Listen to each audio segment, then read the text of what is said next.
Hello les breeders, aujourd'hui je vous retrouve pour aborder la sélection de cette Taiwan Bee Blue Bolt. Il n'existe pas de carte de grade à proprement parler, ce qui complique un petit peu les choses si l'on souhaite faire une sélection pointilleuse, mais dans cette vidéo je t'explique comment je sélectionne mes Blue Bolt et t'apporte les critères que j'ai choisis et que j'ai adaptés sur base d'autres critères de sélection pour d'autres variétés.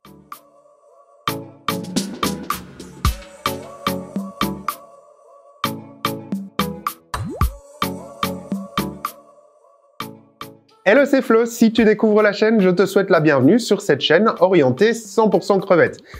Si tu la découvres, si tu as déjà découvert la chaîne mais que ce n'est pas encore fait, je t'invite à t'abonner afin de rejoindre cette communauté grandissante grâce à laquelle, parce que oui, c'est grâce à vous, que je peux continuer à vous proposer du contenu et à vous partager ma passion. Sur cette chaîne, tu retrouveras des conseils divers et variés qui vont t'aider à maintenir et reproduire un grand nombre des crevettes que l'on retrouve dans nos aquariums. La Blue Bolt est pour moi la variété de Taiwan Bee la plus adaptée si l'on souhaite passer au niveau supérieur, tout en s'amusant à faire un petit peu de sélection au fur et à mesure des reproductions. En plus d'arborer un bleu pâle à profond, c'est l'une des Taiwan Bee les plus faciles à maintenir et à reproduire, et je t'explique tout de suite tout ce qu'il y a à savoir pour réussir sa maintenance et sa sélection. Mais avant, un petit rappel sur son origine, parce que oui, vous allez le comprendre par la suite, il y a différents critères qui, pour moi, vont pouvoir être évalués si l'on sait un petit peu d'où vient cette crevette si particulière. La Blue Bolt est à l'origine issue d'un croisement. Donc ici, quand je dis issue d'un croisement, c'est pour les souches que l'on va retrouver dans nos aquariums à l'heure actuelle. Parce qu'il y a encore quelques petites discussions sur la spontanéité d'une mutation génétique qui aurait fait qu'on a sorti des crevettes Blue Bolt. Bon, j'y crois pas trop. Et donc, pour moi, elle est à l'origine d'un croisement, et donc ça c'est avéré, entre une crevette de la variété Snow White et une crevette de la variété Taiwan Bee King Kong. En fait, si on prend le grade le plus bas de la Blue Bolt, elle va arborer un phénotype avec un mélange de bleu qui sera très parsemé avec une majorité de blanc. Le blanc vient de la Snow White et le bleu vient de la King Kong. Alors pourquoi est-ce que ça se met un petit peu comme ça? À l'issue du croisement entre la variété Snow et la variété King Kong, donc qui est une variété de Taiwan Bee Black, on va obtenir ce que l'on appelle un dihybride. Alors un dihybride, qu'est-ce que c'est? C'est un individu qui va présenter dans son phénotype deux caractères récessifs en même temps. Ici, elle va présenter le caractère Snow, qui explique la présence de blanc dans son phénotype, mais également le caractère Taiwan Bee, donc le gène Shadow, qui va se marquer dans son phénotype par la présence du bleu. Simplement, les Taiwan Bee Black, en particulier la King Kong, enfin toutes les crevettes ont deux couches de carapace, mais la King Kong a deux couches de carapace qui sont en fait une superposition de bleu. Cette superposition de bleu va donner une couleur noire intense et opaque. Chez la Blue Bolt, on a une couche de carapace qui sera blanche et une couche de carapace qui va contenir des pigments bleus, ce qui explique cette couleur particulière. Comme toutes les variétés de Caridina, la Blue Bolt va s'élever sur sol technique avec une eau osmosée qui sera reminéralisée pour obtenir les paramètres de dureté de l'eau désirés. Donc ici, on parlera de dureté totale et de conductivité. C'est la même chose, donc en fait on mesure le même paramètre, mais avec un degré de précision différent. Le sol technique va avoir pour effet de tamponner le pH, donc c'est-à-dire de le réduire, à une valeur qui sera indiquée par le fabricant. Donc, tous les sols techniques ne réduisent pas le pH à la même valeur. On a des sols techniques comme le sol ADA qui vont permettre de descendre aux alentours de 5, mais ce sont des sols techniques un peu plus compliqués. Et on a des sols techniques comme le Red Bee Sand qui vont pouvoir permettre de descendre le pH aux alentours de 6,5, 6,8. 6,8 c'est un peu haut pour cette variété, mais vous avez compris le principe. Le sol technique va également réduire le KH aux alentours de 0. Donc le KH, c'est la dureté carbonatée, c'est ce qui permet de mesurer les ions bicarbonate présents dans l'eau. Et chez les variétés de Caridina, on va chercher à avoir une dureté carbonatée qui est la plus faible possible. Donc si on a 0, c'est parfait, mais on peut être aux alentours de 0 et 2.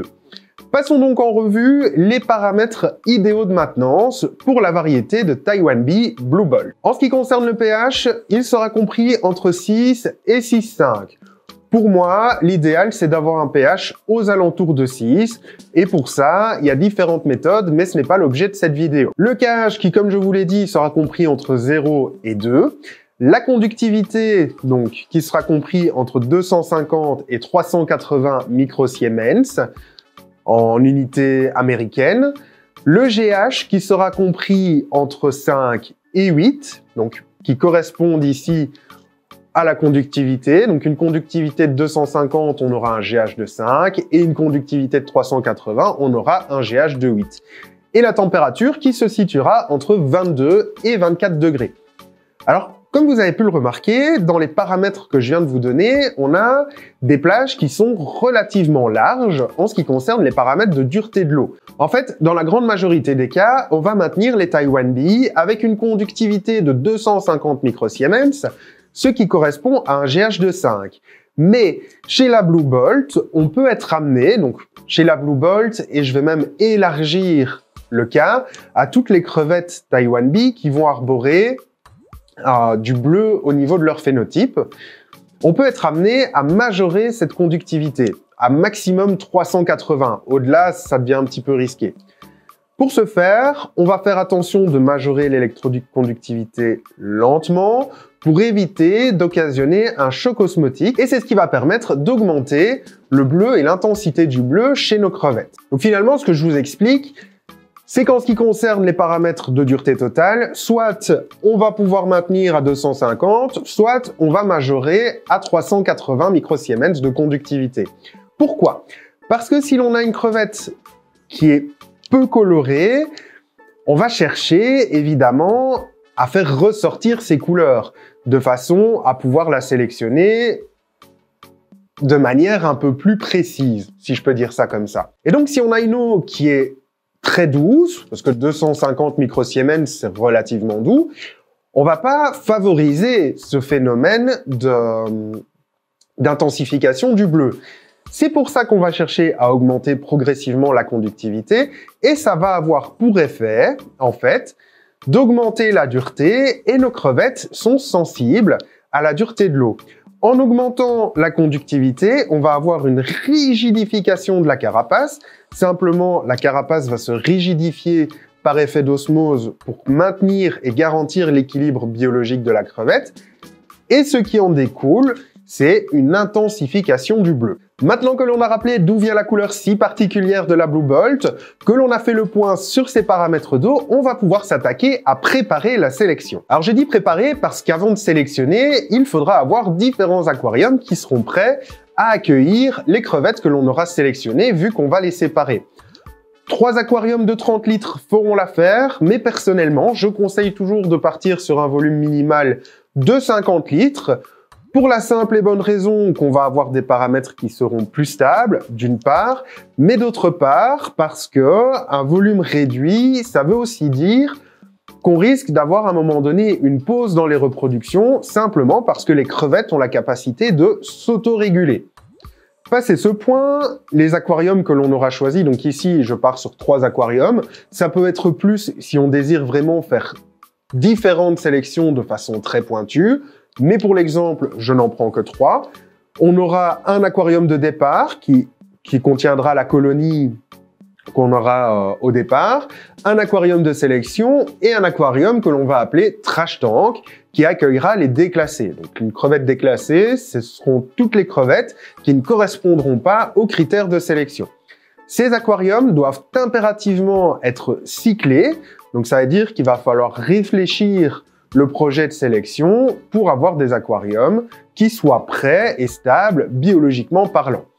D'un autre côté, il faut que ces aquariums aient des paramètres identiques à l'aquarium de départ. Donc s'il y a des petites modifications à faire par la suite dans la sélection, on les fera une fois qu'on aura intégré les crevettes dans ces aquariums. Finalement, j'en viens au principe de la sélection qui est un principe relativement simple.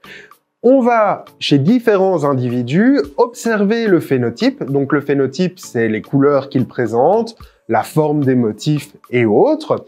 On va observer ces individus et on va écarter et mettre ensemble les individus qui se ressemblent et qui ont les caractères que l'on a envie de faire ressortir. On a donc un travail de sélection qui est effectué et hors de ce travail de sélection, on va continuer le travail tout du long pour stabiliser les caractères que l'on aura choisi de sélectionner et améliorer la souche sélectionnée. Mais avant d'entamer la sélection, on va d'abord chercher à éliminer tous les individus qui présenteraient des tares génétiques.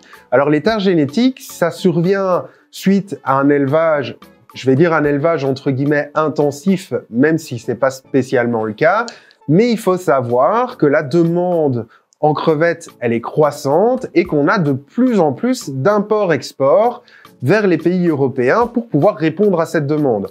Et donc, ce qui signifie que là derrière, il y a probablement un élevage à grande échelle et qu'il y a plusieurs générations qui se suivent. Donc, à mon avis, il ne sera pas rare dans les années à venir d'observer des crevettes qui vont présenter ces fameuses tares génétiques. Quelles sont-elles? On va avoir le dos voûté, donc la crevette va avoir une forme de W. Si j'observe ça, je mets ma crevette dans le bac des déclassés. On va également avoir les antennes raccourcies. Alors, c'est pas problématique en soi, c'est un peu une esthétique. Moi, personnellement, je les mets en déclassé. Il y a une autre tare génétique qui sont les antennes enroulées. Elles aussi, je vais les mettre dans un bac de déclassé. Une tare génétique qui est par contre, elle, problématique, c'est le céphalothorax raccourci. Donc on va vraiment avoir un raccourcissement du céphalothorax et dans les cas les plus sévères, les bronchies qui seront apparentes. Alors ça, d'office, je mets en déclassé et pour moi, c'est un peu dramatique parce qu'on arrive sur un stade où la crevette, elle commence à souffrir un petit peu de cette consanguinité. Et alors, le dernier cas, c'est la tare génétique qu'on va appeler le ballon head. Ici, sur une variété de Blue Bolt, je ne vais pas spécialement la mettre dans un bac de déclassé.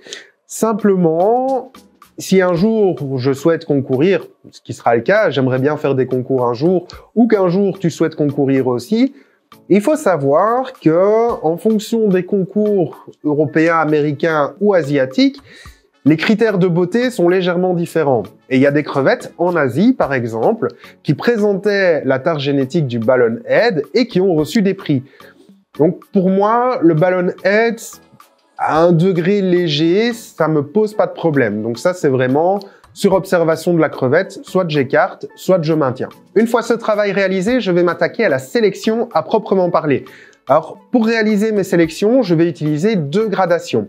Une gradation couleur basée sur les grades low, medium, high, qui va me permettre de sélectionner les crevettes qui ont un certain pourcentage de bleu, qu'ils soient clairs ou profonds. Et puis par la suite, je vais utiliser une gradation dite de qualité. Alors, cette gradation-là, je l'ai reprise sur base de la gradation des PRL et PBL. Tout simplement, c'est ce qui va me permettre de dire ici, j'ai un blanc opaque ou un bleu opaque, un céphalothorax entièrement bleu. Ça va vraiment être une gradation qui va me permettre d'évaluer la qualité de la crevette. Donc, je peux avoir des crevettes, par exemple, de medium grade, mais qui seront de haut grade en termes de qualité. Mais bon, ça, j'y reviendrai un peu par la suite et vers la fin de la vidéo, je vous présenterai différentes de mes crevettes et je vous expliquerai comment je les ai classifiées en termes de grade. Pour la gradation couleur, donc répartition et intensité du bleu, j'ai repris les trois grades bien connus, donc à savoir le low grade, au moins 25% de bleu uniforme ou non et peu intense, le medium grade, au moins 50% de bleu réparti de façon relativement uniforme, clair ou profond, et le haut grade, au moins 75% de bleu, réparti de façon uniforme, clair ou profond. J'ajoute ensuite mes fameux critères de gradation de qualité, dans lesquels je vais reprendre des critères sur le céphalothorax, sur la coloration des pattes, sur l'intensité du blanc, sur la répartition du bleu. Bref, pas mal de petites choses qui vont me permettre de donner un grade qualité à ma crevette. Pour ces critères, j'en ai établi 3, le grade A, le grade S et le grade SS. Pour le grade A, je vais avoir un céphalothorax bleu relativement opaque, des pattes qui seront blanches à bleutées et un abdomen majoritairement blanc opaque, clairsemé de bleu. Pour le grade S, je vais avoir un céphalothorax bleu opaque, des pattes uniformément bleues, avec moins de 20% de blanc, et un abdomen sur lequel on aura une répartition de bleu opaque et de blanc opaque. Et enfin, pour le grade SS, je vais avoir un céphalothorax, des pattes et un abdomen qui seront d'un bleu uniforme, clair ou profond. Ça, on repart sur le critère de gradation couleur. Mais pour ce critère-là, j'ai parfois quelques ajouts, quelques mélanges. Ça reste encore un petit peu compliqué. C'est surtout les critères. On n'a pas de carte de grade qui soit vraiment bien établie. Donc, j'ai essayé ici de me recréer un espèce de cadre de travail, un espèce de cadre de sélection. Maintenant, ça conviendra peut-être pas à tout le monde parce que ce que moi je trouve joli ou ce que moi je trouve qui étant un critère qualitatif, c'est peut-être pas ce que vous allez trouver comme étant un critère qualitatif ou ce qu'un juge va trouver comme étant un critère qualitatif. J'ai absolument pas la prétention de dire que j'ai les compétences d'un juge pour évaluer mes crevettes. J'essaye simplement de mettre un petit vent de lumière dans un endroit qui est encore très nébuleux parce que à l'heure actuelle, il n'existe pas, et je trouve ça extrêmement dommage, de carte de grade validée pour sélectionner nos crevettes. Donc c'est pour ça que je vous propose cette alternative que j'utilise et qui personnellement me convient très bien. Maintenant, passons à quelques cas pratiques pour évaluer le grade de nos Blue Balls.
J'espère avoir pu t'aider avec cette vidéo sur la sélection de nos crevettes Blue Bolt. J'espère également t'avoir donné envie de te lancer dans la reproduction de crevettes un peu plus poussées, mais qui restent très faciles et très accessibles pour les débutants. Si tu découvres la chaîne ou que tu n'es pas encore abonné, alors n'hésite pas à t'abonner pour rejoindre la communauté Shrimps and Flow, à recevoir du contenu qui va t'aider à maintenir et reproduire tes crevettes. Si tu le souhaites, tu as la possibilité de soutenir la chaîne en rejoignant la chaîne en tant que membre. Donc là, je t'invite à regarder sur la page d'accueil ou en dessous de cette vidéo. Mais tu as également la possibilité de me soutenir sur Tipeee pour me permettre d'améliorer le matériel et de sortir des vidéos de plus en plus qualitatives. Quoi qu'il en soit, on se retrouve la semaine prochaine pour une autre vidéo. Et en attendant, le plus important, prends soin de toi.